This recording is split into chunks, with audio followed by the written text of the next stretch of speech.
perhaps most notable for the brutal bump that he took from Zandig off a roof and down to the death. He's gone. He's gone. He's gone. He's gone. I know he's not gone. But in that moment, he's gone. He's gone. He's gone. the concrete. After No, Zandig. what?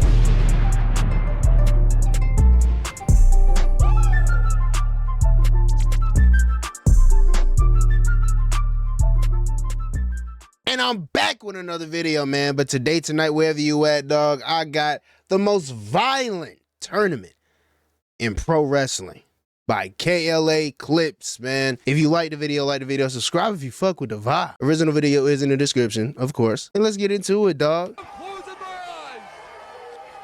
The Tournament of Death. Bitch, is that a weed eater? I've been having technical difficulties. I ain't even paying attention to what's on the screen. What the fuck?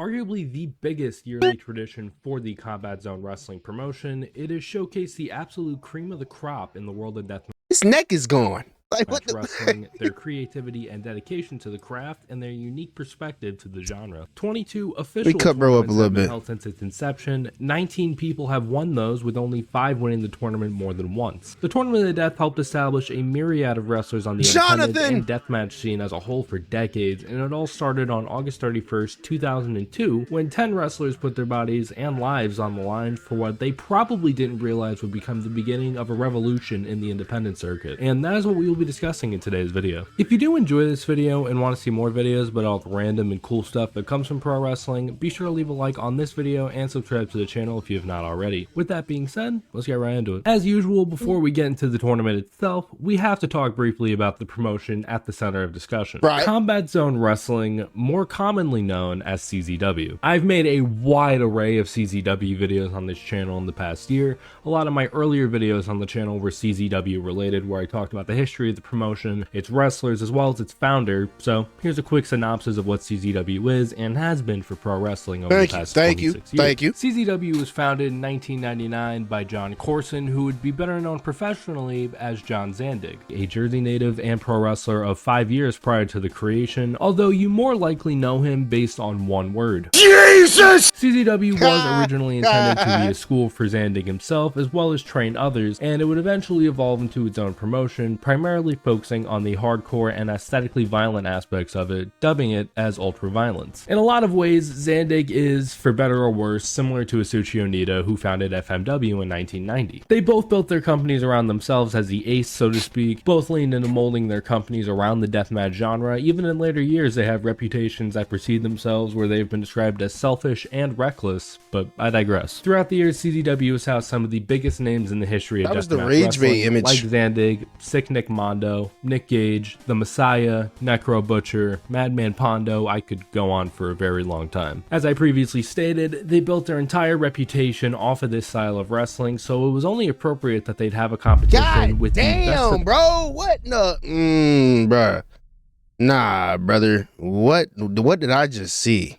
the best. in this What style the of fuck did wrestling, I so just it see, was only bruh? appropriate that they'd have a competition. What in the hell what would go through your brain to say, yeah, no, I'll do that move with you. I'll take it. What the fuck? With the best of the best, no pun intended, to see who the best in the genre would be, and this would become a reality on August 31st, 2002, Crunch. the day of the first ever Tournament of Death, God then damn. branded as Zandig's ultra-violent Tournament of Death. A day-long spectacle filled with every fucked up thing conceivable to deathmatch fans and wrestlers becoming a reality. During this period of time, Zandig and his first ever trainee, Lobo, were in a blood feud over the ownership of the company, which Lobo at that time had. Zandig hosted the tournament independently as a way to showcase his brand of violence to counter Lobo's conservative view on wrestling, or as conservative as you could be in CZW. The tournament was held in Dover, the capital of Delaware, due to restrictions in New Jersey in Fucking regards to certain Delaware. weapons such as light tubes. They possibly could have been able to host the event in Philadelphia, Pennsylvania for the inaugural That'd be event, crazy. but they wouldn't have been able to for very long, as the Pennsylvania State Athletic Commission barred all use of light tubes and barbed wire in pro damn. wrestling matches because of both CZW and rival XPW using it so frequently. Basically, Delaware bypasses all these regulations so it could be completely unfiltered. Delaware is a horrible state. I just want to say that. Fuck Delaware. Delaware is a horrible state that allows businesses to get away with a bunch of shit legally. Fuck Delaware. In fact, outside Just of the way that the state is set up, it's so fuck Delaware, bro. 4 occasions in the past 23 years, every tournament of death has been held in some part of Delaware, whether that be Dover, Smyrna, or even right in DJ Hyde's parents' backyard in Townsend. The amount of participants in the tournament vary year by year. Some years have had 8, some have had 12, and the first ever edition had 10. The participants include CZW's founder and 5-time world champion Zandig, former Iron Man and tag team champion Sick Nick Mondo, 2-time and current reigning tag champions Nick Gage and Nate Hatred representing Hate Club, Nick CZW Gage Triple died. Crown winner, Came back. Wife Beater. I get it. It's because of his shirt. No, I'm gonna name myself White Beater. It's gonna be a joke. It's gonna be like a double entendre. Like I'm wearing a wife beater, and I beat my wife. I know it's funny. Like what the fuck, bro? Not to be confused with the What are former we talking nickname about? of Chris Hero, Michigan-based wrestler Toby Klein, deathmatch lifer Necro Butcher, reigning 2-time Iron Man champion and one half of the Ratchies Adam Flash, former XPW world champion The Messiah, and former XPW mainstay Homeless Jimmy. Nothing but white people too. Nothing but white folk. Cause we not finna do this shit. New Jack is the craziest you gonna get from us, nigga. That's the crazy. And what's Abdullah the Butcher, whatever the. Him too. That's the craziest you gonna get from us. Papa Shango, that nigga don't count. Yeah, them the 2 craziest niggas you gonna get from our side of town, bro. A California-based deathmatch wrestler working his first, last, and only date in the combat zone. The winner of this first ever tournament would be crowned as the initial deathmatch champion. The reason for the title was that Zandig had won it in Big Japan Pro Wrestling and held onto it after the agreement between Big Japan and CZW ended. Big Japan vacated the title in 2002 and it was used for the unofficial championship. I think we've covered just about everything up to the start, so with that being said, let's get started. The first tournament match was Nate Hatred versus Zandig in a barbed wire boards match, which ended in a no contest following an attack by Lobo, the aforementioned Ratchies, and company. The irony of a deathmatch tournament named after Zandig having very little action from Zandig is not at all lost to me. This led to a replacement match between Adam Flash and the returning Messiah, who defeated Flash following a pop-up cutter. Next up was Wife Beater versus Necro Butcher in a staple gun and mousetrap match, where Wife Beater Did that nigga come out with chips? What the fuck? was Wife Beater versus Necro Butcher in a staple. I didn't expect the match to end that fast. See, this nigga name is Wife Beater. He ain't even got one on. What the? Oh nah, bro. Send that nigga to jail. Send him to jail. Unless he already did the time for it, and that's why he called himself that. Nah, bro. Nah. Gun and mousetrap match, where Wife Beater would get the win after hitting a chokebomb the Necro off the stage. Next was Nick Gage versus Toby Klein in a barbed wire boards and wooden strips with nails match, where Gage would pick up the win following a face wash into the corner coupled with a brainbuster for the pin. The final first round match involved Sick Nick Mondo versus Homeless Jimmy in a straight up Falls Count Anywhere match, and what would end up becoming one of the most notorious matches in tournament history. In the end, Mondo defeated Jimmy after an assault God, dog. Driver off of the moving truck through a table and light tubes below. Your second round matchups are set. Wife Beater versus Nick Gage, Sick Nick Mondo versus the Messiah, and the winner of these would move on to the finals. Wife Beater would defeat Gage in a glass panes death match following a choke bomb off the middle rope through panes of glass propped up by chairs. In the final match before the finals, Nigga, that's a bazooka of light tubes. That's a bazooka of light tubes. That's a bazooka of light, bro. This nigga has the Dragon Slayer sword. He has Berserk sword as light tubes, bruh. Mondo would defeat Messiah in a fans bring the weapons match after Mondo hit the assault driver onto broken glass. With that, as 10 wrestlers narrow down to just 2, you have your finals for the first ever Tournament of Death. Partners going at it for the richest prize in all of Ultraviolence as Wife Beater takes on, of course, the niggas in the military, who would become the first ever winner of the Tournament of Death. Well, it's time to find out. Mondo was first to make his entrance, toting with him a bucket of salt that would make any white family at dinner jealous, that he scatters across the ring for when the match eventually gets... Ah, shit! Oh my God! Salt in your open wounds! bloody. Wife Beater makes his way out, running to the ring with his trademark Weed Whacker, which is currently on and cutting through some of those 200 light tubes taped to the ropes as he enters the ring. Wife Beater puts the Weed Whacker down, the bell rings, and the match begins. Wife Beater wastes zero time, charges at Mondo's midsection, but Mondo ducks, and Wife Beater immediately takes just at the start of the match, immediately, face full of dust. A good chunk of those light tubes out of play. Mondo pulls out one of many light tubes and cracks it on the back of Wife Beater, pulls him out of the corner, delivers a snapmare, grabs a light tube, and places a roundhouse kick to a seated Wife Beater right through that light tube. Mondo lifts Wife Beater up, delivers a scoop slam, places 3 tubes on top of Wife Beater, makes his way to the apron, and hits a springboard leg drop on the Wife Beater. Mondo attempts the first pin attempt of the match, but it only gets 2. Mondo gets Wife Beater up, gets him with some punches to the head before Wife Beater takes a tube and swings it at the skull of Mondo. Mondo grabs 3 tubes and swings without relent. Bam, bam,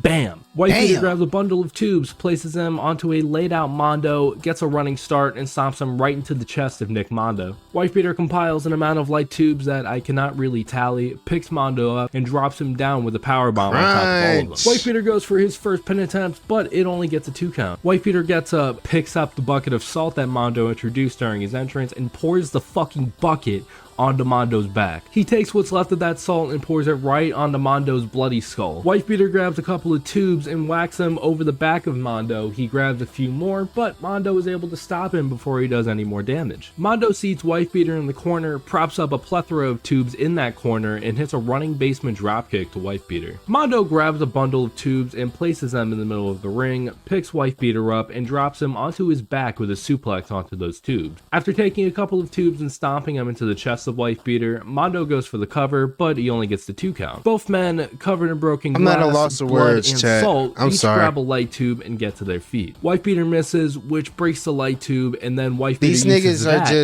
niggas are just playing Star Wars with light tubes, bruh. To attack Mondo. Wife Beater grabs yet another bundle of light tubes, places him down, and proceeds to deliver a gut wrench suplex to Mondo onto those tubes. He places about a dozen light tubes from the ropes on Mondo's midsection, grabs a chair, and swings it directly down onto those tubes. I was entertained by this style of wrestling. Glass, and it's then that he throws up the group of light tubes onto the chest of I was watching like backyard wrestling and shit. He places a glass window into the corner and hits a back suplex where Wife Beater goes shoulder first into the window. Each man grabs some light tubes and swings them at each other's shoulders. Wife Beater gets the advantage. I'm not sure that I could just watch niggas assault each other. The Weed Whacker that he brought to ringside earlier. Nah, this part, you got it, bro. I'm leaving. Like, nah. He turns it on and puts it directly into the stomach of Nick Mondo. Now, hang on. I cannot show you this part because YouTube will either give me a community guideline strike or age restrict my video because they'll cite it as too graphic, and I don't want to give them that ammunition. Wife Beater picks Mondo up, hits a choke bomb and into the cover, gets the 3 count, and that's the end of the match. Wife Beater is your first ever Tournament of Death winner and the inaugural Deathmatch champion. Following the match, Wife Beater and Mondo show respect to one another as they get jumped by Toby Klein, Necro Butcher, and Homeless Jimmy. Hey Club and Zandig come out to make the save. Zandig shoots on XPW owner Rob Black. They all I thought he said Zandig shoot somebody. Sing Kumbaya in the middle of the ring and jerk off with each other, and that's the end of that. Okay, maybe not that last part, but you get what I'm saying. If death matches are your thing, which is a high probability if you're watching this video, the link to the full match will be in the description. I think one of the main reasons why people get drawn to deathmatch wrestling is because of the rapid paced violence displayed throughout. Not a single second is wasted niggas trying to kill each other, dog. Spot or barbed wire, even crazy. A fucking weed whacker as you saw or didn't see. Nick Mondo versus Wife Beater is a good example as to why people got sucked into CZW and deathmatch wrestling as a whole in the 2000s. Now, if you're a part of the crowd that goes, "Where is the fucking story? Where is it?" There's plenty of it sprinkled throughout the entire tournament. From the very first match where Zandig's contest was fucked with by Lobo's goons to the finals which featured 2 allies and 2 partners going to war. It's not cinema segments or yeeting, but it's still worth a glance. If you can afford to spend the time, I highly suggest going out of your way to check out these matches, specifically this one as well as Mondo versus Homeless Jimmy from the first round. If you're unfamiliar with their stories, you're probably wondering what happened to our participants? Well, most of them are retired nowadays, with the only exceptions being Nick Gage, Homeless Jimmy, and Necro Butcher. Gage wrestles pretty much everywhere and has been one of the most sought after names on the independent wrestling scene for the past decade, even appearing on AEW television a couple of times in 2021. Jimmy, meanwhile, has been a lot less active in the years following, wrestling between 1 to 15 matches yearly since 2002, with his most recent match taking place for the revived XPW, where he is the current King of the Deathmatch champion. However, given how XPW has not run a show since September of 2024, we are going to just crown Jimmy as the forever champion and call it a day. As for Necro, he has wrestled an insane amount of matches for somebody in his condition, given his age and current health status. He wrestled 33 matches in 2023, 18 in 2024, and has 4 under his belt in 2025, with the nigga wrestled more matches than Roman Reigns all together the last 3 years. Most recent one being a 5-minute match against Sean Hernandez that took place last week as of this recording. And he beat him. He went over. What the fuck, bro? Wifebeater would wrestle about 25 more matches in his career after winning Tournament of Death. He'd win the 3rd ever tournament in 2004, becoming the first multi-time Tournament of Death winner before retiring in 2006. In 2003, Nick Mondo won Tournament of Death 2 in what has been considered by many as one of the greatest tournament runs of anybody in independent wrestling history. Perhaps most notable for the brutal bump that he took from Zandig off a roof and down to the death. He's gone. He's gone. He's gone. He's gone. I know he's not gone. But in that moment, he's gone. He's gone. He's gone. The concrete after Zandig ate most of what was supposed to be the cushion for Mondo. He was already considering retirement 4 years into his career before taking this spot, but taking that spot cemented to him that he was done, and he is now doing a bunch of cinematography and all that. He did some work with AEW. He did work with former CZW wrestler Jon Moxley following his departure from WWE. He did work with CM Punk before he came back to WWE, etc. The Messiah enjoyed one of the most successful careers in deathmatch history, taking over the top territories in both the East and West Coast, but I will not talk too much about that considering I already made a whole video his about thumb. Quick side note, Messiah is an acquaintance of the channel after the video I made about him. I wanted to take this opportunity to say what's up if he ever stumbles across this.